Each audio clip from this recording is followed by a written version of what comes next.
Thanks for tuning into Armor of God again, and there are only 2 clips in the video this time because after thinking about it, there's a lot to unpack here. But even so, as always, I hope you all learn a lot from this one. However, before that, I want to share this with you first, just to expose the lies of the devil like we've often done on this channel. If you're a Satanist, it doesn't mean you're worshiping the devil, right? Yeah, I think that's the biggest thing that a lot of people don't understand. The majority of Satanists belong to some form of Satanism. Church of Satan was started by Anton LaVey. Anton LaVey had a very specific version of it. And in fact, what's interesting about it, and most people don't know, is they don't believe in any supernatural entity. Like, they don't believe in a god or a devil. They don't believe that the devil even exists. Yeah, it's almost a religion, an organized religion that is anti-religion, basically, right? Yeah, it's kind of strange. They're really like atheists. Yeah. We laugh at the idea that you think that we're these devil worshipping like evil people, but in fact we're not at all. And we're just people who believe in, doing what they want. I'm not a Satanist. I do not belong to the Church of Satan or anything like that. I do find it interesting though, and I think it's very misunderstood. The greatest trick the devil ever pulled was convincing the world he didn't exist. And the second one, I actually wanted to know what you think about it.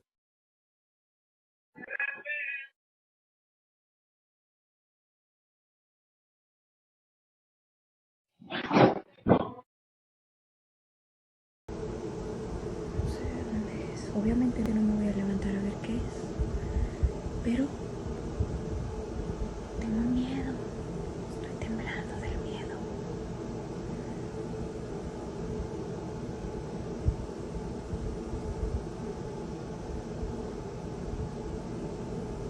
Si pasa... ¡Eh! No mames.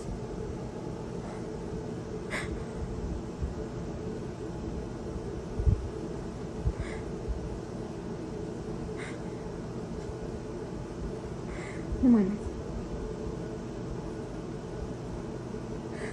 Creo que hay alguien atrás de la puerta. O algo. Tengo miedo. Tengo miedo.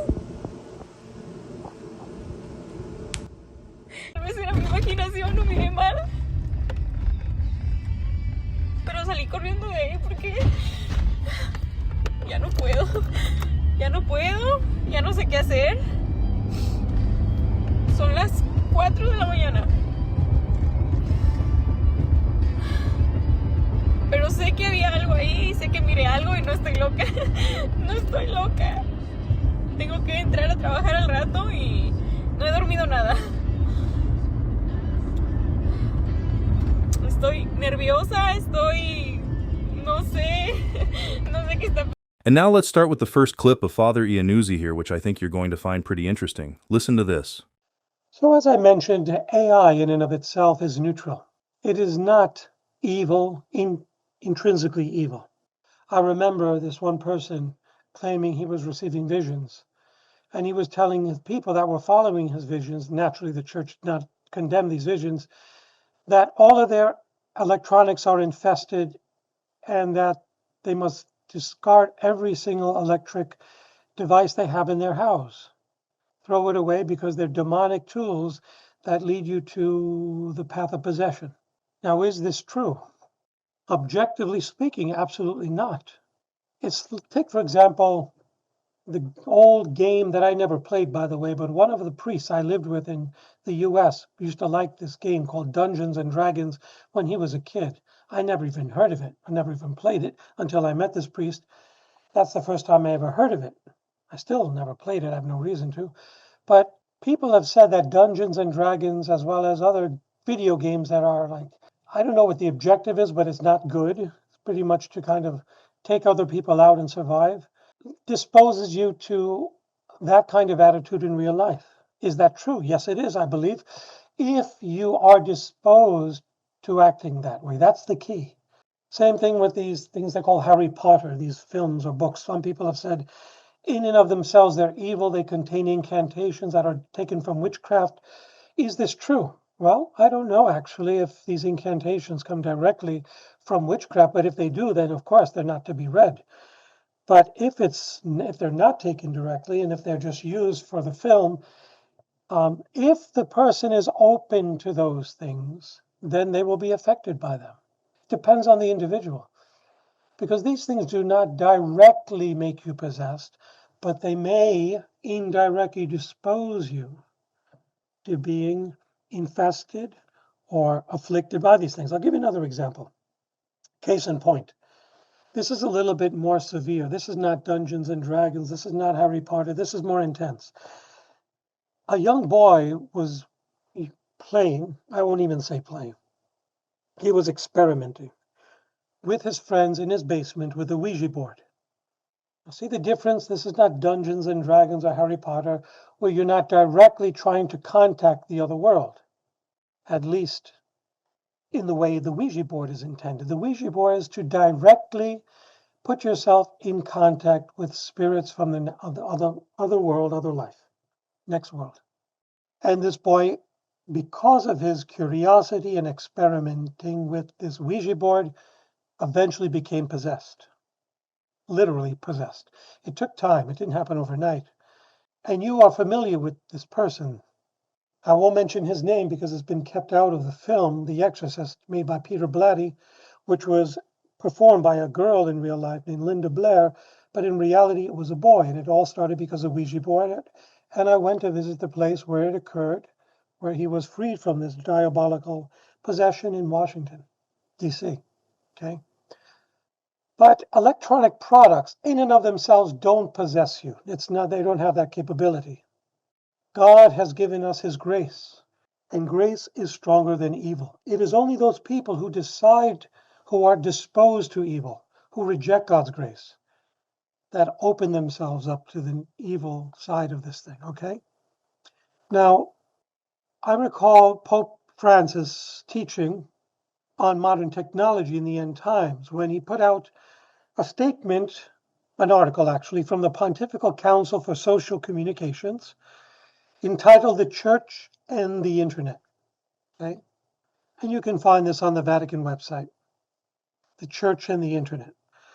And in this context, Pope Francis alerted the faithful to the potential misuse, not misuse, but potential misuse of modern technology when he said that the Internet, in quotes, is an opportunity to promote encounter with others, but it can also increase self-isolation, like a web. And you wonder why they use that word web, they got you snared. Like a web that can entrap us, unquote. But Pope Francis also emphasized, in quotes, that young people are the ones most exposed to the illusion that the social web can completely satisfy them on a rational level. This is an illusion. He adds, this is a dangerous phenomenon of young people becoming social hermits who risk alienating themselves completely from society. This dramatic situation reveals a serious rupture in the relational fabric of society, one we cannot ignore, unquote. Now, this is true. I love this expression of Pope Francis. It's so brilliant. Social hermits. They sit home on their computer all day, absorbed in the screen, the blue light, becoming hypnotized, as it were, by whatever's being fed to them. And some go to the extreme. I recall cases, one case in particular, where a 23-year-old man killed himself in Texas after ChatGPT goaded him to commit suicide. And the family is making a lawsuit against this company. And this isn't the only case. This is happening in other cases as well. This would never have happened if this person broke away from the social hermit lifestyle and started interacting with others. You know, Jesus tells Catherine of Siena, God the Father does too as well, that we cannot grow in the virtues or in God's grace without our neighbor. The virtues need our neighbor in order to grow.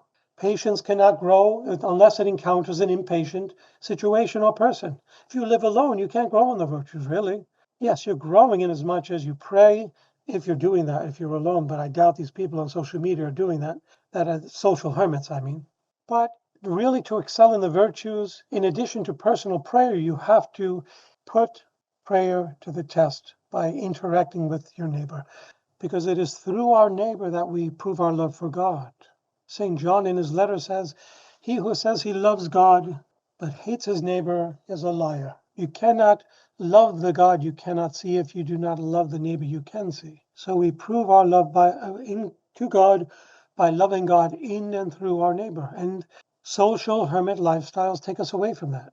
I'm not saying hermit lifestyles, social hermit, meaning this is a coined phrase by Pope Francis that indicates people who are addicted to the internet and that have used it to replace people. Okay. And for the next clip, it's a little bit on hell, artificial intelligence, and also Pope Leo. Listen to this. I've heard some people say that hell is not a place, that maybe we don't know if there's anyone in hell. Well, if you look strictly at Scripture, that's true.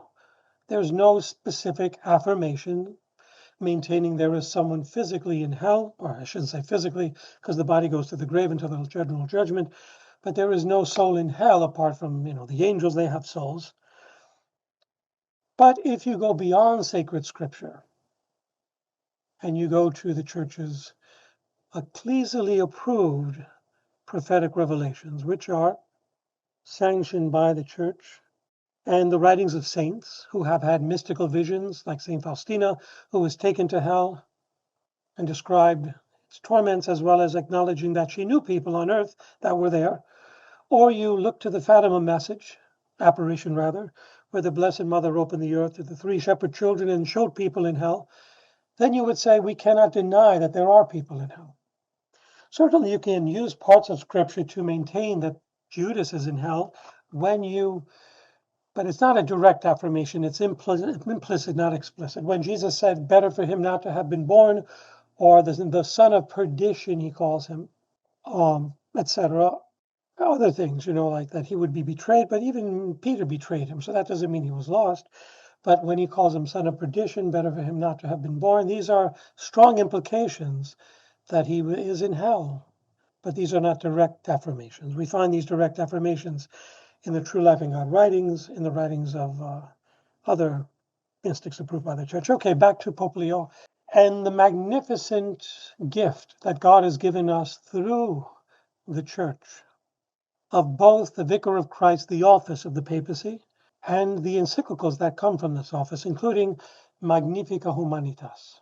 Now, why is Pope Leo called Pope Leo XIV? And why did he now choose to write this as his very first encyclical? I have the answers for those questions.